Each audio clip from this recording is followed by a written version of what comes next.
যাদের নামাজ পড়ার সময় দুনিয়াবি চিন্তা মনে আসে বা নামাজে অমনোযোগী তৈরি হয়, তারা ভিডিওটি শেষ পর্যন্ত দেখার অনুরোধ রইল।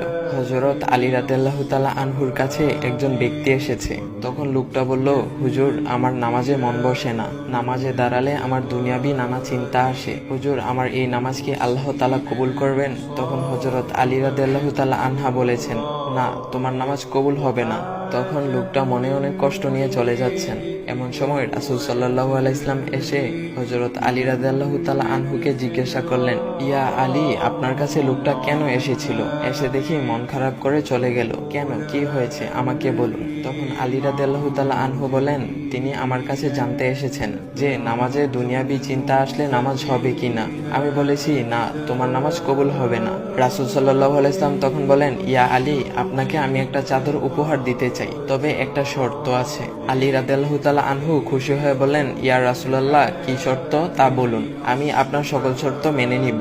বুঝতেই তো পারছেন রাসূল সাল্লাল্লাহু আলাইহি ইসলামের চাদর বলে কথা। তখন রাসূল সাল্লাল্লাহু আলাইহি ইসলাম বললেন, ইয়া আলী, আপনি যদি এই মুহূর্তে 2 রাকাত নামাজ একনিষ্ঠভাবে পড়তে পারেন দুনিয়াবি সকল চিন্তা দূর করে, তাহলে আমি আপনাকে সেই চাদরটি উপহার দেব। আলী রাদিয়াল্লাহু তাআলা আনহু বলেন, এটা তো সাধারণ ব্যাপার। আলী রাদিয়াল্লাহু তাআলা আনহু তখন নামাজে দাঁড়িয়ে গেলেন আর তিনি নামাজ পড়তে শুরু করলেন। এমন সময় তার মনের মধ্যে শুধু ভাবনা চিন্তা আসতে শুরু করলো, আচ্ছা, আমাকে যে রাসূল সাল্লাল্লাহু আলাইহি ইসলাম যে চাদরটা দিবেন, সেটা কি ফাতিমার চাদর নাকি রাসূল সাল্লাল্লাহু আলাইহি ইসলামের? আচ্ছা, চাদরখানা দেখতে কেমন হবে?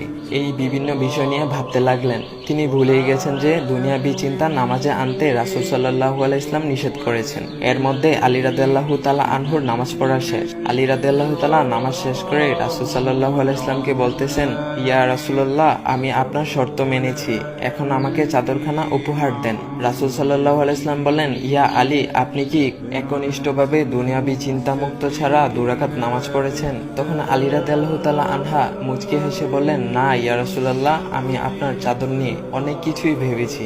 তখন রাসূল সাল্লাল্লাহু আলাইহি ইসলাম বলেন, ইয়া আলী, নামাজ তোমারও হয়েছে, আর তুমি যাকে নামাজ হবে না বলে ফতোয়া দিয়েছ, তার নামাজও আল্লাহ তাআলা কবুল করে নিয়েছেন। শোনো আলী, দুনিয়াবি চিন্তা দ্বারা নামাজ বাতিল হয় না, নামাজ মহান আল্লাহ তাআলা কবুল করে নেন। সকল ফরজ নিয়ম কানুন মেনে নামাজ পড়লে নামাজ হবে ইনশাল্লাহ। তবে আমাদের সকলের উচিত নামাজ আদায় করার সময় একমাত্র আল্লাহকে স্মরণ করে নামাজ আদায় করা। নামাজে দাঁড়ালে দুনিয়াবি চিন্তা মাথায় আসে, এটা শয়তানের একটা ফাঁদ। আল্লাহ তাআলা আমাদের সকলকে শয়তানের কুমন্ত্রণা থেকে হেফাজত রাখুক এবং সঠিকভাবে মনোযোগের সাথে নামাজ আদায় করার মতো তৌফিক দান করুক। সবাই বলি আমিন। চাইলে ভিডিওটা আপনি অন্যদের কাছে শেয়ার করতে পারেন, এতে অন্যদের ভুল ভ্রান্তিগুলো দূর হবে।